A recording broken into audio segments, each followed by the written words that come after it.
परीक्षित ने पूछा, महाराज ये स्वर्ग और नरक क्या होते हैं? नरका किम देश विशेष नाम, नरक किस देश का नाम है अथवा विदेश का नाम है?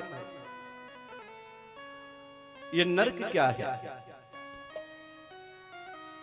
भगवान सुखदेव कहते हैं, हमारी पृथ्वी से दक्षिण दिशा में 99,000 योजन की ऊंचाई पर 28 प्रकार के नरक हैं। 12 किलोमीटर का एक योजन होता है, तो 99,000 योजन की ऊंचाई पर दक्षिण दिशा में 28 प्रकार के नरक हैं।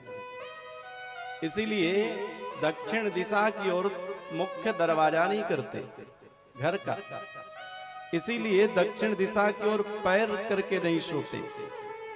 हमारे पूर्वजों ने कहा कि दक्षिण दिशा की तरफ पैर करके नहीं सोना चाहिए, और हम उसका पालन करते चले आए।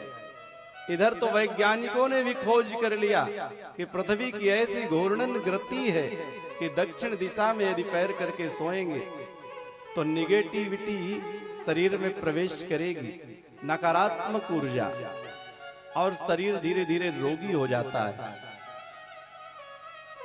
हमारे ऋषियों ने बताया कि दक्षिण दिशा में 28 प्रकार के नरक हैं। तामेश्वर, अंध तामेश्वर, रौरव, महारौरव, कुंभी पाक, कालसूत्र, असिपत्रवन, ये सब नरकों के नाम हैं। जो व्यक्ति यहां पैसे लेकर के झूठा आरोप प्रत्यारोप लगाता है किसी पर, अथवा झूठी गवाही देता है,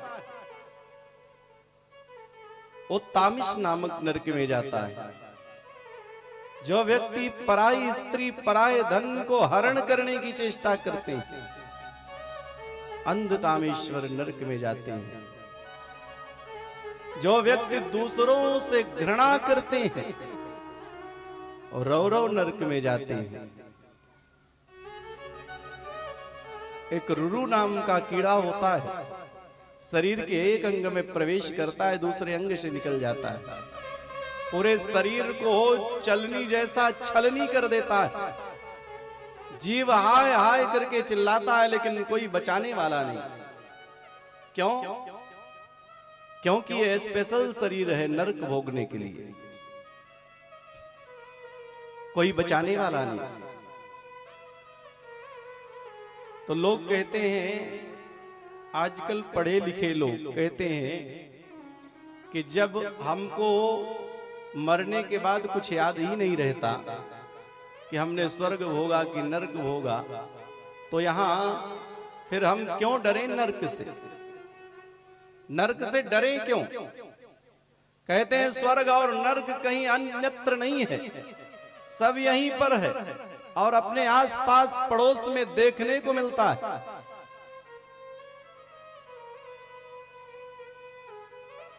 किसी व्यक्ति का एक्सीडेंट हो गया, पता चला दोनों पैर कट गए,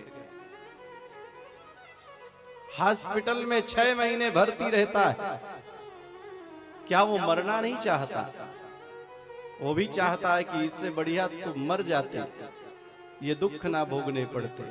लेकिन यही नरक है, ये स्पेशल शरीर मिला है बिना पैरों वाला, भोगना पड़ेगा। जब तक भोगेंगे नहीं तब तक मरेंगे नहीं, बिना भोगे मरेंगे नहीं।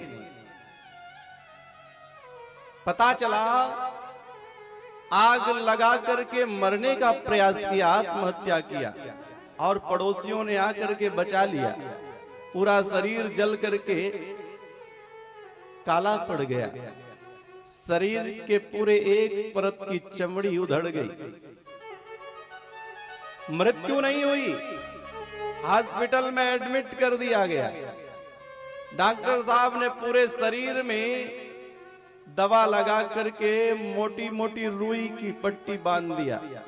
पूरा शरीर पकौड़े की तरह फूला हुआ है, केवल आंखें खुली हुई हैं, नाक के छिद्र खुले हुए हैं और मुख खुला हुआ है।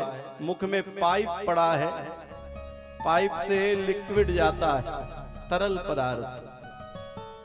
पूरा शरीर जलता है, क्या वो मरना नहीं चाहता होगा?